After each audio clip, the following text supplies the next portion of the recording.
Hello everyone, good morning. এখন বাজে সকাল 6টা। বাইরে কিন্তু বেশ আলো হয়ে গেছে। তো সকালবেলা ঘুম থেকে উঠেই কিন্তু আগে রান্নাঘরে এসে আমি ভাবতে হয় যে আজকে ব্রেকফাস্টে কী বানাবো আর লাঞ্চে কী বানাবো। তো যাই হোক, আজকের মেনুটা কিন্তু আগে থেকেই আমার ডিসাইড করা ছিল, তার জন্য কিন্তু কোনো দিকে না তাকিয়ে কাজ করা শুরু করে দিয়েছি। আর আজকে হলো বাংলা বছরের প্রথম দিন, মানে পয়লা বৈশাখ। তো সবাইকে জানাই শুভ নববর্ষ।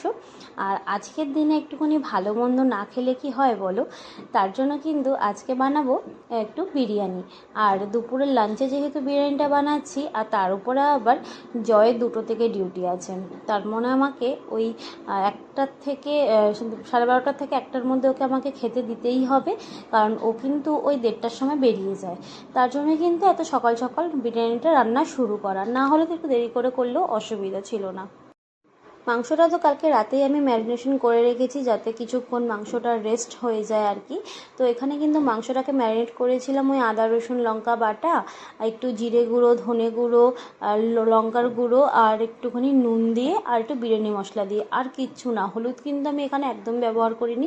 আর দেখো, আমি কিন্তু বিরিয়ানির জন্য বেরেস্তা আগেই ভেজে নিয়েছি, তারপরে কিন্তু মাংসের জন্য পেঁয়াজ ভেজে তার মধ্যে মাংসগুলো ছেড়ে দিলাম। আর আমার এমার্জেন্সি কিছু সবজির দরকার ছিল, মানে আজকে না হোক কালকে তো আমার লাগবেই। তাই আজকে ফ্রি ছিলাম বলে জেপ্টো থেকে আমি ফটাফট অর্ডার করে দিয়েছিলাম। এখন তো সকাল ওই 7টার মতন বেজেই গেছে। তো জেপ্টো থেকে কিন্তু অর্ডার করলে একদম ফ্রেশ সবজি পাওয়া যায়, আর 5 মিনিটের মধ্যে না আমার ঘরের সামনে চলে আসে, মানে একদম দরজার বাইরে চলে আসে। আমি খালি দরজাটা খুলে নিয়ে নিই। তো এটা বেশ ভালো, আর এদের প্যাকেজিংটাও কিন্তু বেশ ভালো। তো আমি অর্ডার করেছিলাম এখানে ওই ধনে পাতা, একটু পটল, বিনস, গাজর, আর একটু উচ্ছে, আর একটু শার্প অর্ডার করেছিলাম, কারণ ঘরে এগুলো সমস্ত কিছুই বাড়ন্ত ছিল। আর রিহুর জন্যই কিন্তু আমার মেনলি এই গাজর আর বিনসটা অর্ডার করা, কারণ ওর খিচুড়িতে আমি গাজর বিনস ডেলি দিই। আর এই উচ্ছেটা কিন্তু আমি খাই না, এটা কিন্তু জয়ের জন্য অর্ডার করেছি। তো যাই হোক, ওইখানে কিন্তু আমি একদিকে মাংস আর একদিকে ভাত আমি বসিয়ে দিয়েছি। আর এই যে জিনিসপত্রগুলো কিন্তু তোমাদেরকে দেখিয়ে দিলাম, এগুলো এখন জায়গা মতন রেখে দেবো। রেখে কিন্তু আমি আবার ব্রেকফাস্টের জন্য প্রিপারেশন নেব। আজকে ব্রেকফাস্টে কিছু বানাবো না, কারণ না হলে অনেকটাই দেরি হয়ে যাবে। তো আজকে ওই মুড়ি চানাচুরটাই খেয়ে নিয়েছিলাম আমরা। আর তারপরে কিন্তু রিহুকে খাইয়ে দাইয়ে দিয়েছি। তারপরে আমার কিন্তু সমস্ত কাজকর্ম হয়ে গেছে। এবার আমি স্নান টান করে চলে এসেছি। রিহু ঘুমাচ্ছে, রিহু ঘুম থেকে উঠলে ওকে স্নান করিয়ে দেবো।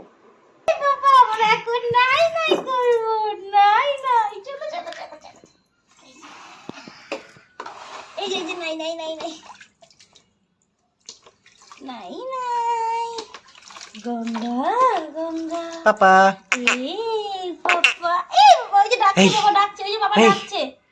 পাপা, এই যে। আচ্ছা, জল পড়ছে না মুখে। পাপা, চুপ চুপ চুপ। ওই দেখো, ওই দেখো, ওই দেখো, ওই দেখো, ওই দেখো, পাপা ডাকছে, ওই যে পাপা ডাকছে। ওই যে, ওই যে, ওই যে, দেখতেই পাচ্ছ, রিহুকে কিন্তু আমি স্নান করিয়ে দিচ্ছি। আর কিন্তু রিহু না যা কিছুতেই আমাকে জ্বালাক না কেন, এই স্নান করার সময় কিন্তু রিহু একদম জ্বালায় না, কারণ স্নান করতে খুব ভালোবাসে। আর ওর না অন্নপ্রাশনের ভিডিওটা দেখলেই তোমরা বুঝতে পারবে যে রিহু স্নান করতে কত ভালোবাসে।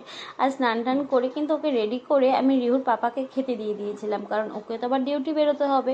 আর বিরিয়ানির কালারটা দেখেছো কতটা সুন্দর এসছে? আমার না এই কালারের বিরিয়ানিটা খুব ভালো লাগে। আর কারণ আমি মাংসে আগে হলুদ দিতাম, আর না বিরিয়ানিতে ফুড কালার দিতাম, যেটা একদমই উচিত না দেওয়া। তো রেসিপিটা না আমি আমার মায়ের থেকে নিয়েছি, তারপরে আমি বানিয়েছি।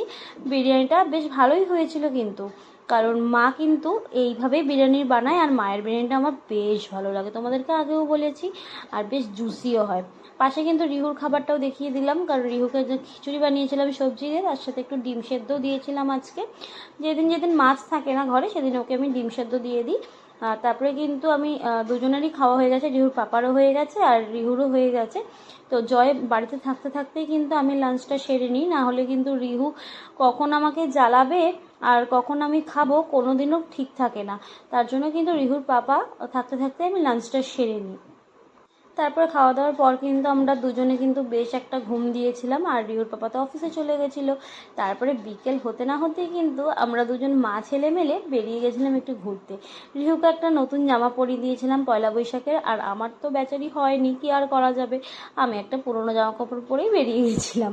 তো যাই হোক, আমরা কিন্তু গিয়েছিলাম ওই যে পার্কে। আর এই পার্কে না মানে চারিদিকে হাঁটার জায়গা আছে, তো আমরা তো বেশ হাঁটলাম। আর এখানে না বড়দের এক্সারসাইজ করার জন্য অনেক জিনিস আছে, কিন্তু আমি তো পারি না রিহুকে সামনে নিয়ে এক্সারসাইজ করতে, কারণ বেকার যদি রিহুর লেগে ঠেগে যায়, তার জন্য আমি করি না। আমি করব যখন কোনো দিনও যদি জয়ের সাথে আসি তখন আমি একটু করব। আমার খুব ইচ্ছে করে এখানে করতে এক্সারসাইজ, কিন্তু কিছু করার নেই, রিহু সামনে থাকে। আর অনেকক্ষণ হাঁটার পর না আমার পা ব্যথা হয়ে গেছিলো বলে একটু বসেছিলাম। দেখো এমনিতে কিন্তু স্যার কোলে নিলে একদমই বসতে চায় না, একদম ওকে সবসময় ঘোরাতে হবে, কিন্তু এই পার্কে আসার পর কিন্তু বেবি ক্যারিয়ারে থাকলে অনেকক্ষণ বসে থাকে, ও অনেক কিছু বলে না। তো যাই হোক, এখানে না মানে তো বাচ্চা কাচ্চা দেখেও বেশ মজাই পায়।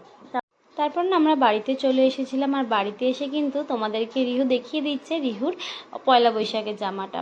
জানো তো এখন না রিহুর অনেক জামা, হ্যাঁ জানি সব বাচ্চাদেরই এখন অনেক জামা থাকে, তবে একটা কথা জানো তো কি, রিহু যখন হয়েছিল তখন না আমার যত রিলেটিভসরা এসেছিলো রিহুকে দেখতে, কেউ একদম রিহুর সাইজ মতন জামা দিয়েছিল, কেউ একটু বড় জামা দিয়েছিল। আর রিহু কিন্তু সেই মানে বড় জামাগুলো রিহুর এখন হয় 9 মাস 10 মাস বয়সে। তো আমি সেটাই বলতে চাইছি, এখনকার জামা আর ওই ছোটোবেলার জামাগুলো মিলিয়ে কিন্তু রিহুর এখন অনেক জামা হয়ে গেছে।